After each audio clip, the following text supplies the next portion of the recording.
versículo del 7 al 10.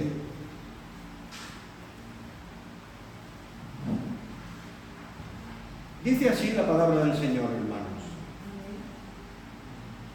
Al ver él que muchos de los fariseos y de los saduceos venían a su bautismo, les decía: generación de víboras, ¿quién os enseñó a huir de la ira venidera? Esto lo decía Juan el Bautista cuando comenzó a bautizar a las gentes. Haced pues frutos dignos de arrepentimiento, y no penséis decir dentro de vosotros mismos: a Abraham tenemos por padre, porque yo digo que Dios puede levantar hijos de Abraham aún de estas piedras. Y ya también el hacha está puesta a la raíz de los árboles. Por tanto, todo árbol que no da buen fruto es cortado y echado en el fuego. El fuego. ¿Sabéis que cuando se habla de fuego en la Biblia se está hablando de juicio? Muchas veces, cuando se habla en la iglesia de Señor, que venga tu fuego, tu fuego, tu fuego, no saben lo que dicen. No saben lo que dicen. Serán bautizados en Espíritu Santo, Santo y fuego, para el que no busque la santidad. Habla de justicia ahí. Habla de que el fuego quema la corrupción nuestra humana. El fuego lo quema todo. ¿Y qué es lo que saca el fuego? Echa la escoria, lo que no vale, y deja solamente lo que vale. De eso está hablando el fuego cuando dice la Biblia fuego. Porque el fuego quema todo lo que no sirve, ¿verdad? Y deja lo puro. A eso se estaba refiriendo. Seréis bautizados en Espíritu Santo y dejaréis solamente lo puro en vosotros. Dejará el Señor. El Espíritu del Señor hará ese milagro. Sacará de vosotros ese corazón de piedra y pondrá un corazón de carne. Pondrá su Espíritu sobre vosotros. Y me seréis hijos e hijas. Esta es la única forma de ser verdadero hijo de Dios o hija de Dios. Recibir el Espíritu Santo de Dios. Y eso se recibe en el momento que nosotros nos convertimos a Cristo y venimos a sus pies y le decimos: Señor, soy un miserable pecador. Te necesito como agua de mano. No puedo más. Estoy desesperado, Señor. Ayúdame, Señor. Y entonces viene la gracia de Dios y te bautiza el Espíritu Santo. Y echa fuera la corrupción y pone solo lo puro, el oro puro. Aleluya. Y ahí, con la palabra de Dios, nos vamos limpiando, el agua de la palabra, prosperando continuamente, no de la noche y la mañana yo soy ya el más santo de la iglesia, no. Yo tengo un proceso que Dios está haciendo en mi vida y está trabajando en mí. 44 años lleva trabajando en mí y todavía yo sé que un montón de cosas tiene que arreglar el Señor en mi vida. Oh, si reconociéramos eso, la gracia de Dios sería abundante siempre en nosotros. Necesitamos reconocerlo. Entonces, hermano, yo digo, el fuego, el infierno de fuego, ¿estará lleno de personas? Escucha, el infierno de fuego estará lleno de personas que nunca fumaron, que nunca bebieron alcohol, que nunca se tatuaron, que no eran personas dadas a mucha fiesta de alcohol, de drogas y tal, a vicios. El infierno estará lleno de personas que hasta se bautizaron en agua, porque pensaron que el bautismo les salvaba. Pero el bautismo en agua no salva. El bautismo en agua no salva a nadie. El ladrón de la cruz fue salvo y no fue bautizado. Muchos mueren sin ser bautizados, por cualquier causa.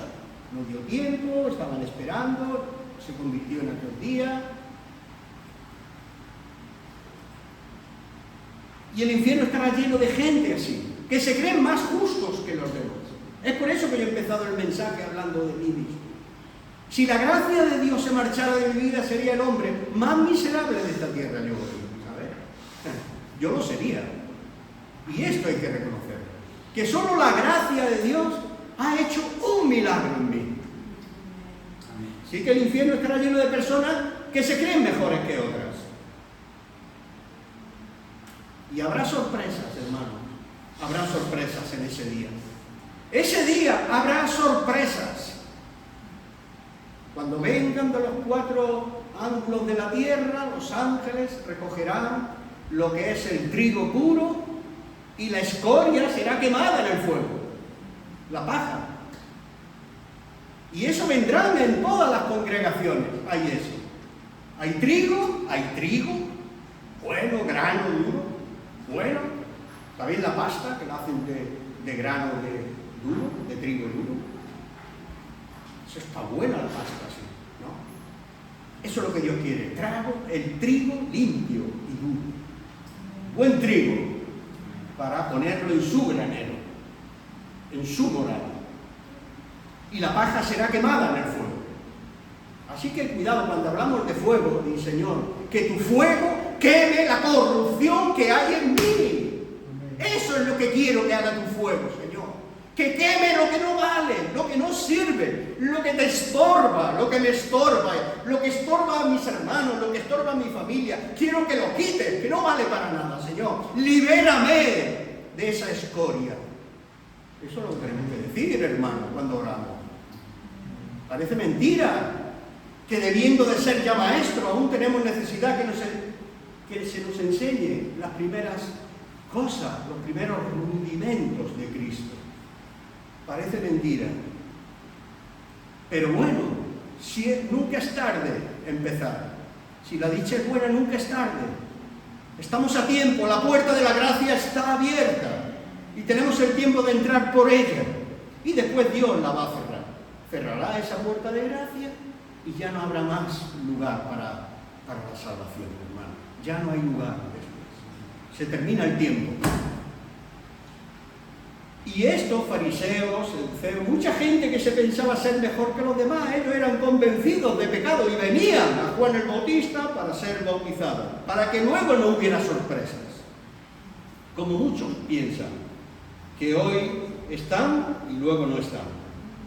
¿Y por qué todo esto? ¿Por qué no se es cristiano simplemente por cumplir un rito, hermano? No se es cristiano por poner en la entrada de la puerta en la calle un letrero que ponga Iglesia Cristiana Evangélica. Por eso no se hace uno cristiano, hermano. Por venir a una iglesia no se hace uno cristiano. Y este es un error que hoy muchos están cometiendo, pensando que son cristianos, pero aún no han nacido en Cristo. Muchos quieren correr como hombres, pero aún no han nacido. Tú tienes que nacer de nuevo para poder ver a Dios y entrar en el reino de Dios. Se necesita esto. Así que ser cristiano es mucho más que dejar de fumar, dejar de beber, dejar de cometer adulterio y dejar de tanta otra cosa.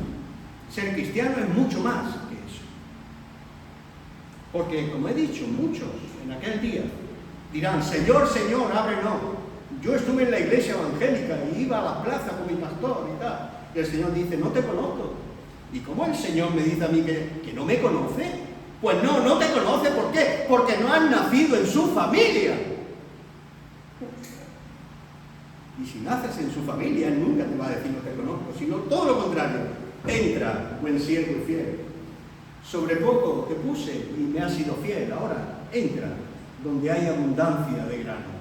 Donde otros como tú os gozaréis para siempre. Y eso será la vida eterna. Esa es la vida eterna. Amén. Acordaos, vida eterna no es vida temporal como la que vivimos hoy aquí en este lugar.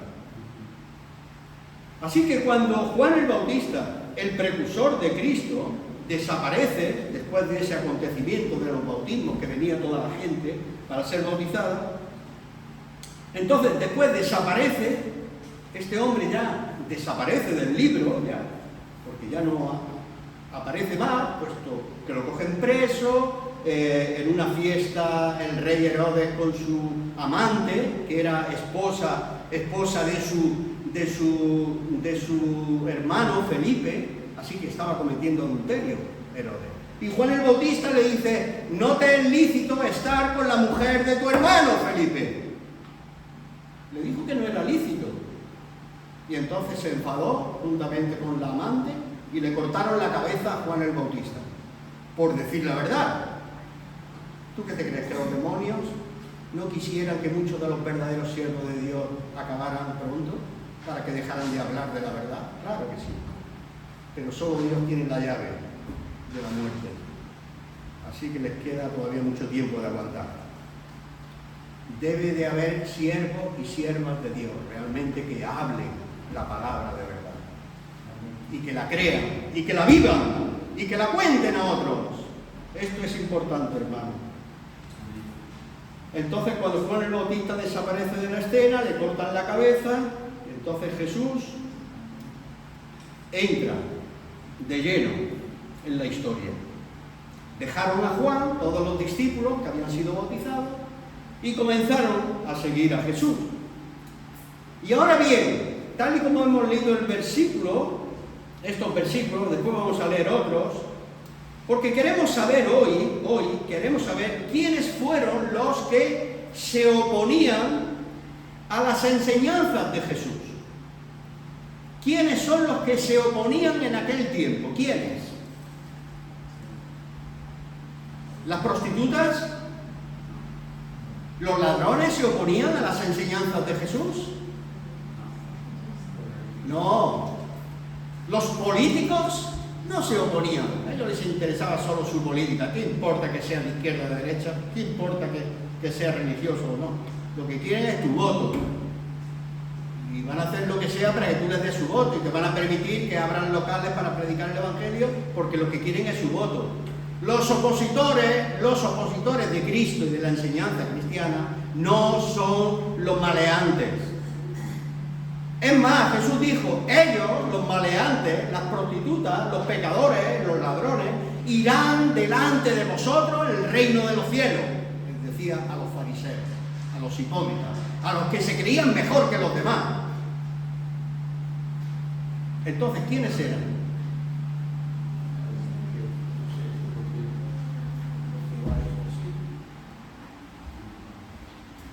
¿Quiénes eran los opositores? Los opositores eran los mismos religiosos.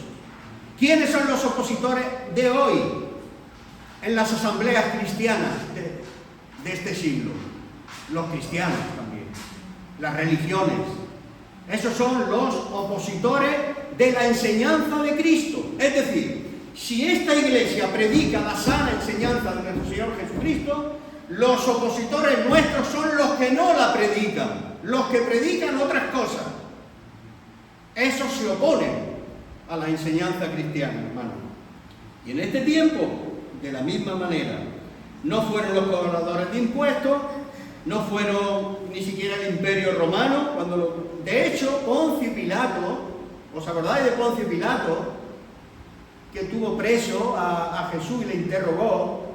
Él intentó soltarle durante 3 veces, pero no pudo soltarle. Claro, con esto no quiero decir que Poncio Pilato era un buen hombre y que Poncio Pilato era digno de alabar a causa de que quería soltar a Jesús, pero se lo impedía el gobierno. Sin embargo, no, este hombre era un malvado, era un canalla, era una bestia salvaje, este hombre, Poncio Pilato. ¿Por qué? Porque se lavó las manos. Se lavó las manos y haced lo que queráis, pero se lavó las manos. Así que le gritaban: dar muerte a Jesús, y él lo permitió delante de la chusma, se lavó las manos. Entonces, ¿quiénes fueron los que principalmente dieron muerte a Jesús colgándole en la cruz? ¿Quiénes? Y lo vamos a leer. Mateo capítulo 23, versículo 23. Mateo 23, versículo 23. Voy a ir un poco rápido para que entendamos bien, pero sin dejar de leer esto. 23 dice: «Ay de vosotros, escribas y fariseos hipócritas, porque diezmáis la menta y el eneldo y el comino». Aquí no diezmaban dinero, ¿sabes? Los judíos no diezmaban dinero. No tengo tiempo de explicar esto ahora porque esto es un tema de hablar del diezmo. Diezmáis la menta y el eneldo y el comino y dejáis lo más importante de la ley. Esto es el juicio y la misericordia y la fe. Esto es necesario hacer sin dejar de hacer aquello. Versículo 24 dice: «Guías, ciegos, que coláis el mosquito, más tragáis el camello. Ay de vosotros, escribas y fariseos hipócritas, que limpiáis el exterior del vaso y del plato, pero por dentro están llenos de robo y de injusticia y de desenfreno». Versículo 26. «Fariseo ciego, limpia primero lo que está dentro del vaso y del plato, para que lo de afuera también quede limpio». Así que eran estos los que crucificaron a Jesús. Era el pecado de esas multitudes que crucificaron a Jesús. Era nuestro pecado también. Así que, hermanos, estas fueron las palabras de Cristo a este grupo de hombres que se creían ellos piadosos. Nunca te creas que eres mejor que los demás. Nunca. Es un error grande, es un problema que tú creas eso en tu vida cristiana. Tú busca a Dios, mira a Jesús, y si tú ves que no has llegado ni siquiera a la uña de su pie izquierdo o derecho, di: «Señor, ten misericordia de mí. Quiero conocerte de verdad». Estos fueron ellos aquellos que oraban 3 veces al día. Fueron aquellos que ayunaban 2 veces a la semana. Aquellos que diezmaban hasta todas sus especies aromáticas. Aquellos que se lavaban las manos antes de comer. Aquellos que se abstenían de todo animal inmundo. Aquellos que usaban vestimenta como de santos. Los que con sus labios decían honrar a Dios, pero con sus hechos lo negaban. Aquellos que inventan mentiras. Aquellos que inventaban mentiras, al igual que hoy. Aquellos que enseñaban al pueblo costumbres y tradiciones de hombres, tal y como hoy se enseña. Jesús les dijo a estos también. Mirad en Mateo. Mateo sigue diciendo: «Las prostitutas», palabras de Jesús, «y los ladrones irán antes que vosotros al reino de Dios». Esto les predicaba, hermano. Este mensaje hoy tenemos que predicar a la gente que se cree mejor que los demás. Estoy hablando no de la calle, sino de las iglesias. Hoy, por ser una iglesia evangélica, tú no eres mejor que los demás de la calle. Hoy, solo por ir a una reunión de jóvenes, no eres mejor joven que el que va a la discoteca. Tú no eres mejor porque no te hagas tatuajes que los que se lo hacen. Tú no eres mejor si no te conviertes a Cristo. Te vas al infierno como aquel que se va a la discoteca a emborracharse y a hacer cosas feas por ahí. Lo mismo, no importa la reunión de jóvenes. La reunión de jóvenes no te puede salvar.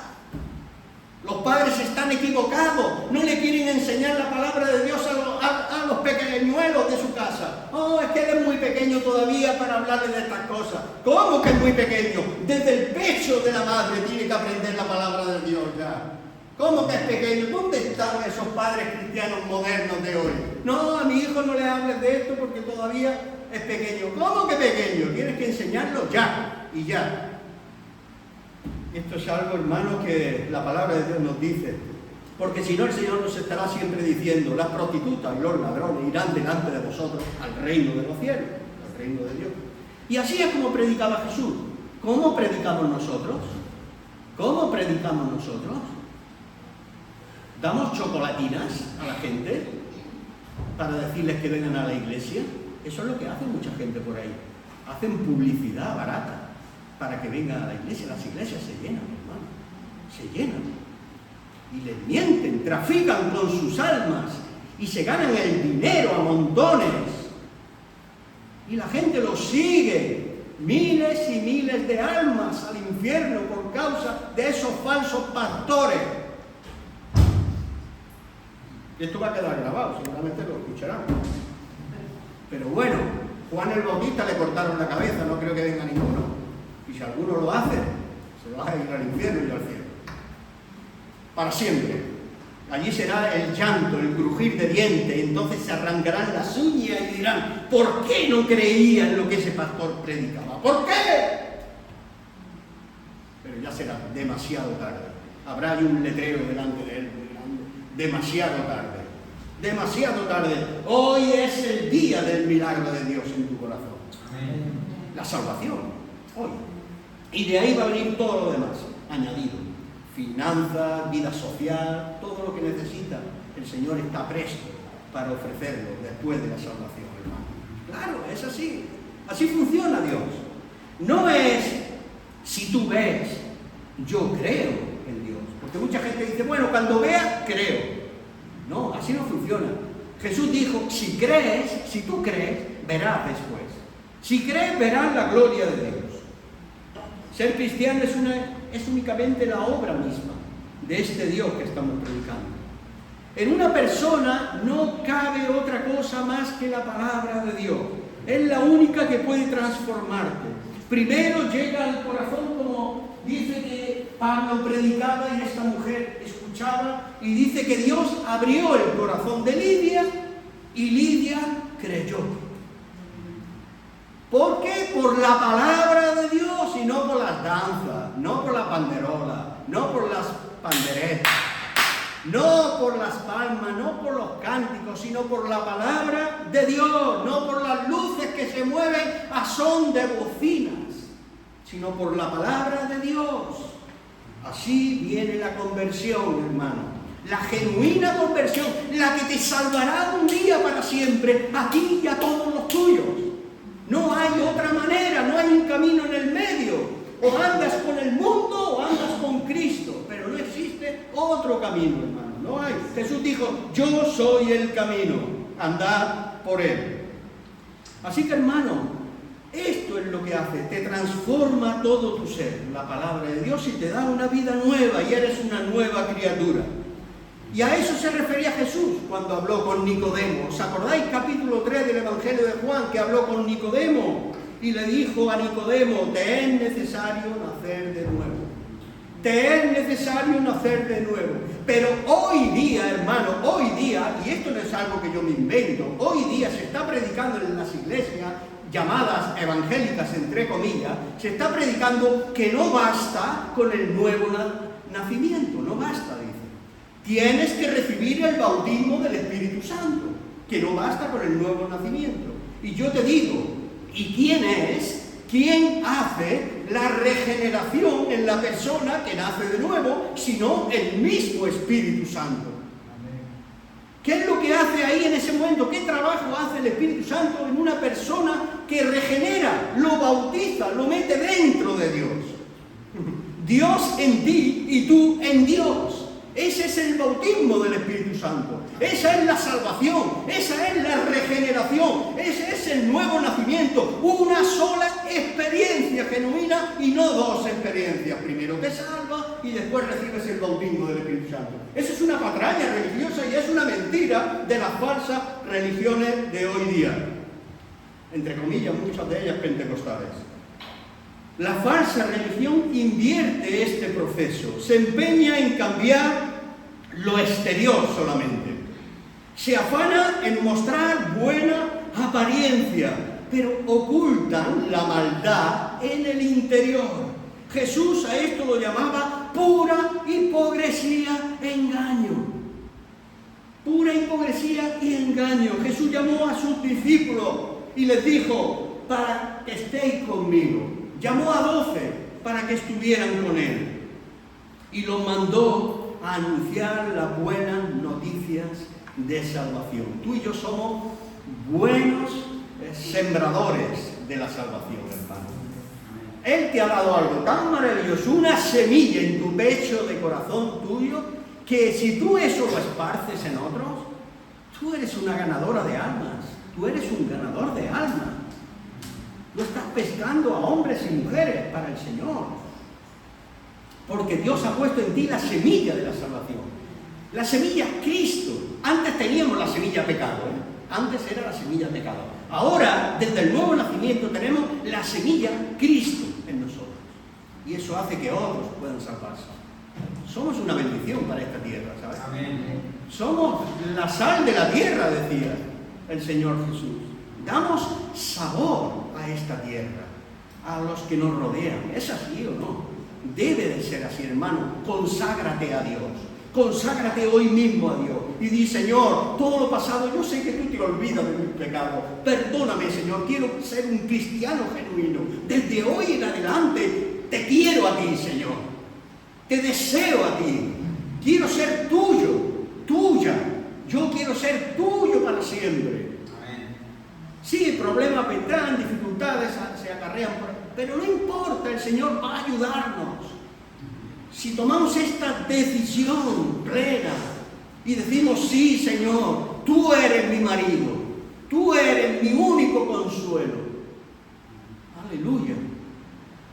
De hecho, Él lo dice en su palabra, yo soy vuestro esposo. Él es nuestro esposo, el esposo de la iglesia.